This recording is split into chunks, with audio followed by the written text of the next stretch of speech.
What's up, Moto fans? Michael here at Moto Machines, and we got ourselves a Trident 660. This is the new shop bike. We picked this up and we're going to be decking it out head to toe with Hepco and Becker and Evotech Performance goodies, as well as an exhaust too down the line. So make sure you like, comment, and subscribe to stay up to date on all of that.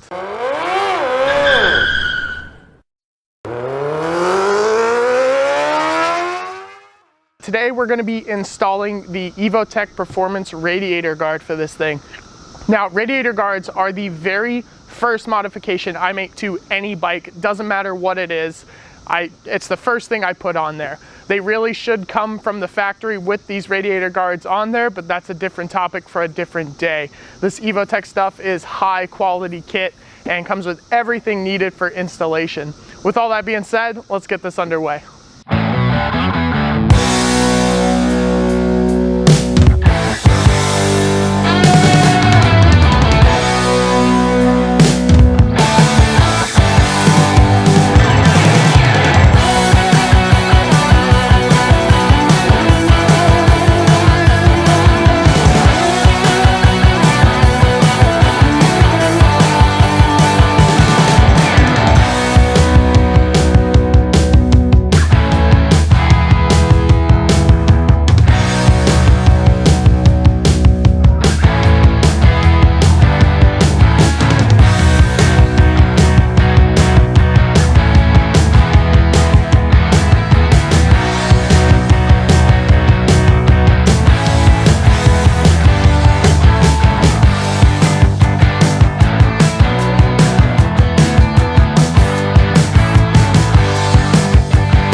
You can see installation of the radiator guard is incredibly simple, and now you don't have to worry about a rock coming up, hitting that radiator and draining coolant everywhere, ruining your day, your ride, your weekend, whatever. That's all we've got for you guys today. Thanks for tuning in. Make sure to like, comment, and subscribe for all the latest Moto Machines madness on this bad boy, and ride safe.